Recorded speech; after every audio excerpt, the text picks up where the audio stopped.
Hello everyone, hope you all are doing good. So today I am here with the next video of the Science plus Science Pedagogy class 10th CTET के लिए। तो जैसे कि आपको पता है हम CTET की प्रिपरेशन कर रहे हैं और मैं डेली आपके लिए कोई ना कोई इंपॉर्टेंट क्वेश्चंस लेके आती हूँ। तो आज मैं आपके लिए साइंस और साइंस पैडागोजी के प्रीवियस ईयर के रिपीटेड क्वेश्चंस लेके आई हूँ।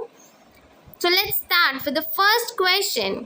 तो पहला क्वेश्चन क्या कहता है that the scientific study of birds is known as, कि हम बर्ड्स के बारे में स्टडी करते हैं तो उस स्टडी को हम क्या बोलेंगे। तो इसका सीधा सा आंसर है ऑर्निथोलॉजी। ना ही लिम्नोलॉजी है, ना ही हर्पेलॉजी, ना ही मेलेकोलॉजी। इसका आंसर है ऑर्निथोलॉजी। जब भी हम बर्ड्स के बारे में स्टडी करते हैं उसको हम ऑर्निथोलॉजी बोलते हैं। Now comes the second question. The language used in writing the scientific name of animal is. जब भी आपने देखा होगा कोई भी बायो की बुक्स निकाली होंगी आपने, तो उसमें देखा होगा कोई भी एनिमल का नाम हो तो उन्होंने सीधा बोला होता है this word has been taken from this language. तो आपको याद होगा थोड़ा सा कि उस वर्ड को हम क्या बोलते हैं। फ्रेंच में नहीं बोलते, जर्मन में नहीं बोलते, डच में नहीं बोलते, ये लैटिन में होता है। हम पढ़ते हैं ना लैटिन वर्ड, इस बर्ड का नेम ये है, लैटिन वर्ड उस एनिमल को लैटिन में क्या बोलते हैं, ये सब चीज़ें तो मोस्टली क्या होती है वो लैटिन होती हैं। Now comes the third question, pedagogy का क्वेश्चन है ये। Behavioural system model focuses on, मतलब सिस्टम कौन सा है बिहेवियरल सिस्टम का, कि आपके बिहेवियर से रिलेटेड। तो वो ज़्यादा फोकस किस चीज़ पे करेगा। स्पेसिफिक वॉलंटरी बिहेवियर, क्या एक स्पेसिफिक बिहेवियर पे काम करेगा? नहीं, इतना बड़ा मॉडल है तो एक चीज़ पे नहीं फोकस करेगा। स्पेसिफाइज बिहेवियर डेवलपमेंट, क्या सिर्फ आपकी डेवलपमेंट में हेल्प करेगा? ये भी गलत है। Specific behaviour changes substitution and previous knowledge, ये बिल्कुल सही है, नन ऑफ दीज नहीं आएगा। इसका सही आंसर ये है क्योंकि आपके बिहेवियर से रिलेटेड कोई बात हुई है, वो बिहेवियर सिस्टम मॉडल की बात हुई है, वो ज़्यादा फोकस किस चीज़ पे करेगा, आपके बिहेवियर चेंजेस पे और आपकी प्रीवियस नॉलेज टेस्ट करने में कि आपकी प्रीवियस नॉलेज क्या थी और अब आपकी नॉलेज क्या है। इससे आपका बिहेवियर सिस्टम मॉडल हेल्प करता है, फोकस करता है। Now comes the fourth question, information model gives importance to. जो इन्फॉर्मेशन मॉडल होता है जहाँ से आपकी इन्फॉर्मेशन मिलती है, ग्रैप अप करते हो आप इन्फॉर्मेशन, तो किस चीज़ को इम्पोर्टेंस देता है वो। ऑल ऑफ दीज नहीं आएगा, साइकोमोटर नहीं आएगा, इफेक्टिव नहीं आएगा। इसका सही आंसर है कोग्निटिव, क्योंकि कोग्निटिव क्या है आपके माइंड से रिलेटेड है, आपकी रिमेंबरिंग से रिलेटेड है, ठीक है। तो क्या चीज़ होगी कोग्निटिव, आपकी इंटेलिजेंस से रिलेटेड क्या चीज़ होगी इन्फॉर्मेशन। इन्फॉर्मेशन क्या चीज़ की होती है, जब आप इंटेलिजेंट होते हो, आपकी इंटेलिजेंस लेवल होती है, वो आपके कोग्निटिव एस्पेक्ट ही तो होते हैं। कोई चीज़ को रिमेंबर करना, किसी चीज़ को अंडरस्टैंड करना, ये सब चीज़ें आपकी कोग्निटिव एस्पेक्ट में आती हैं। So its answer is cognitive aspects.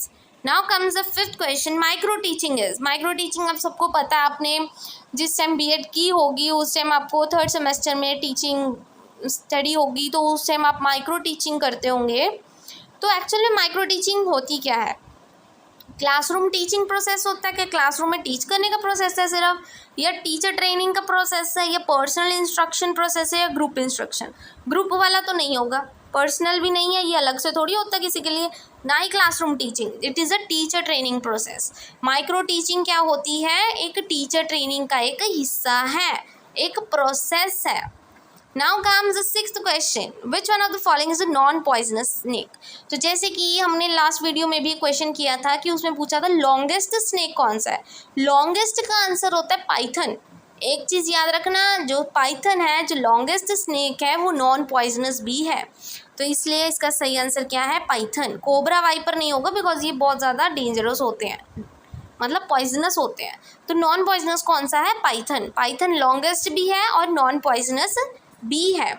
Now comes the seventh question, most of the fishes don't swim in water. कुछ फिशेज होती हैं वो वाटर में स्विम नहीं करती, क्यों? एयर साइन्यूसिस की वजह से, बॉयकॉन्ट स्केल, नो। स्विमरेंट्स की वजह से भी नहीं होता, वो स्विम ब्लैडर की वजह से नहीं स्विम करती, क्योंकि अगर ऐसे हर एक फिश स्विम करने लग गई तो इससे क्या होगा कि हर एक फिश पानी के बाहर जाती रहेगी, ऐसे तो स्विम कर करके ख़त्म हो जाएगा तालाब आपका।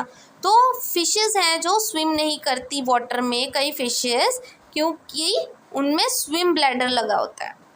Now comes the 8th question, the literal meaning of the term homo sapiens. ये आपने पढ़ा होगा बायोलॉजी में, होमो सेपियंस वर्ड यूज हुआ होता है। होमो सेपियंस किसके लिए यूज होता है? होमो तो मतलब मैन के लिए यूज होता है, वो सब में दिख रहा है हमें। सेपियंस का मतलब होता है वाइस मैन, कि जो एक इंसान है, एक मैन है, उसमें बुद्धि होती है, मतलब उसमें अकल होती है, बुद्धि होती है, उसके अपनी खुद की एक ब्रेन होता है, सीखने की क्षमता होती है, वो होते हैं होमोसेपियंस। ना ही सुप्रीम होते, ना ही ओमनिवरस, ना ही फूल होते हैं। मैन होता है जो सीखने की क्षमता रखता है, और उसको हम बोलते हैं Homo sapiens. Now comes 9th question, micro teaching is a process which is formulated for, कि जो आप जो माइक्रो टीचिंग करते हो वो किस चीज़ के लिए होती है? ताकि मैक्सिमम लर्निंग हो सके कम टाइम में, टीचिंग स्किल्स इंप्रूव करने के लिए, improving teaching skills and the development, या ऑल ऑफ दीज। तो इसका सीधा सा आंसर है ऑल ऑफ दीज, बिकॉज इससे क्या होगा, आप मैक्सिमम लर्न कर सकते हो मिनिमम टाइम में, राइट। इससे आपकी स्किल्स भी अच्छी होंगी, इससे आपकी टीचिंग स्किल्स तो होंगी और आपकी डेवलपमेंट भी होगी, इसलिए इसका सही आंसर है all of these. 4th option is correct. Now comes the 10th and the last question, feedback is the process of. आप किसी को फीडबैक देते हो, कोई बच्चा मतलब पढ़ रहा है बहुत अच्छे से, आप उसको फीडबैक दे रहे हो कि हाँ बेटा तू बहुत अच्छा कर रहा है, ये कर रहा है, वो कर रहा है, राइट, उसको बोलते हैं हम फीडबैक। ये तो आप सबको पता है। तो feedback is the process of, किस चीज़ के बारे में है? Child can learn through imitation, कि क्या वो नकल करके सीख सकता है? ये तो गलत बात है, ये तो नहीं होगा फीडबैक के प्रोसेस में। A child adjust his behaviour in order of its error, ये हो सकता है कि बच्चा अपने बिहेवियर को उस एरर्स के अकॉर्डिंग सही करता है, उसको पता लगेगा कि यहाँ मेरी गलती है तो मुझे इसको सही करना है। तो फीडबैक वही तो चीज़ होती है कि आप किसी को फीडबैक देते हो कि बेटा तू यहाँ पे गलत है, तेरे को ये सही करना है, तो वो बच्चा सही करता है उस चीज़ को, ये भी सही है। 3rd option, child exhibit specific behaviour, क्या वो एक ही बिहेवियर पैटर्न फॉलो करता है? ये भी गलत है। चाइल्ड इमिटेटेड एल्डर्स, मतलब अपने बड़ों की नकल करते हैं, ये भी गलत है। तो 2nd ऑप्शन बिल्कुल करेक्ट है कि फीडबैक किस चीज़ के लिए होता है? आपके एरर्स देखने के लिए कि कहाँ आप गलत हो, और उस एरर्स को सही करने के लिए हम क्या करते हैं? फीडबैक देते हैं। I hope today's video is useful for you. Thank you very much, and please don't forget to like and subscribe my channel for further videos.